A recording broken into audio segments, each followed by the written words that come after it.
Panginoong Hesus ng Nazaret, Diyos na tunay at Diyos na totoo. Ikaw may likha ng langit at lupa.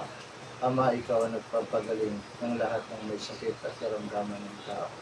Ikaw si Jesus Nazareno, ang pinatay at muli na nabuhay. Sa pangatlong araw, naging tao ang salita at lumakad sa ibabaw ng tubig. Lumipas ang panahon na takdang panahon. Ang salita ay nagkatawang tao. Kung tawagin ang verbo, ang salita, nga lumalakad sa ibabaw ng tubig at ang puting bato, naroon nakasulat ang bagong lihim na pangalan nga hindi nalalaman nga nakasulat sa puting bato. Si Jesus ng Nazaret, siya noon ang nagpapagaling hanggang ngayon. Si Jesus pa rin ng Nazaret. Narito ako ang anak ng apoy, anak ng liwanag, anak ng araw, anak ng mandirigma. Si Jesus ang apoy na mandirigma na mandirigma. Si Jesus din ang sumisiyasat sa bawat puso, sa bawat kaisipan ng tao, na anumang klaseng espiritu na namamahay sa kanyang katawan. Ama, kinakamusta ko sa pangalan mo at kapangyarihan mo. Ikaw ang makapangyarihan. Jesus Nazareno, Jesus el Santo Cristo, ang Diyos na buhay, ang Kristong buhay, na makapangyarihan, na may likha ng langit at lupa. Ngunit amang banal, ang langit at ang lupa ay napaparam, ngunit ang iyong mga salita ay hindi nawawala. Kahit isang kudlit na salita ay hindi nawawala. Subalit ikaw ay tunay na Diyos, tunay nga may likha ng langit at lupa, nga nangusap kay Abraham, kay Moises, kay Isaac at kay Benjamin, sa lahat ng mananampalataya. Si Jesus el Santo Cristo, ang Diyos na buhay, ang Kristong buhay, ang nangungusap, amang banal sa bawat nilikha mo sa sanlibutan, sa mga santo at mga banal.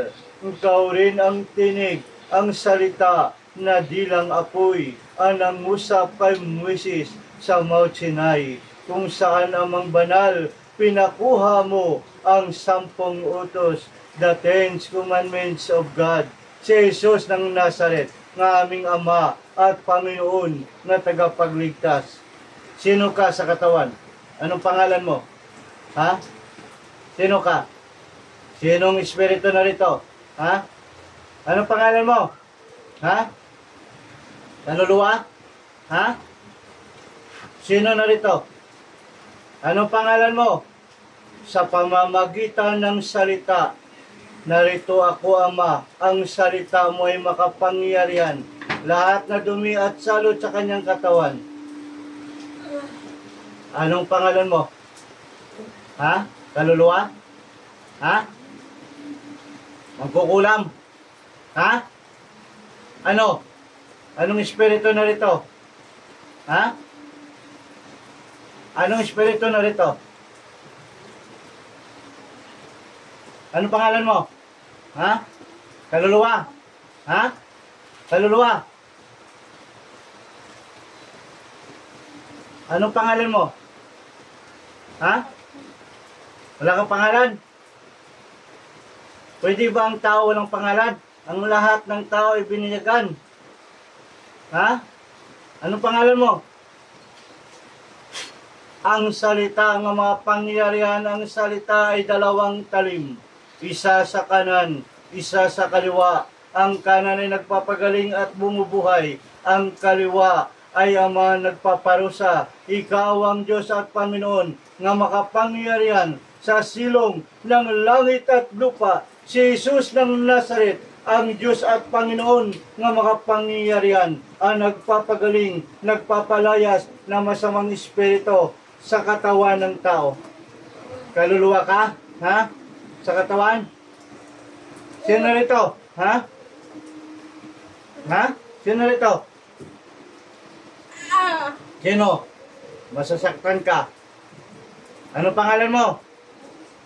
Kaluluwa?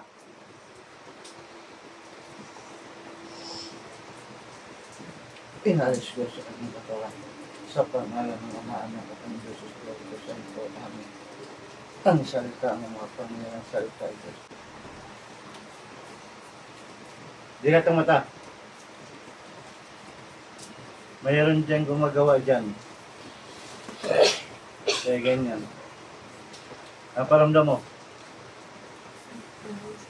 Ha? Oh, magana? Ang ulo mo? Okay na? Okay na.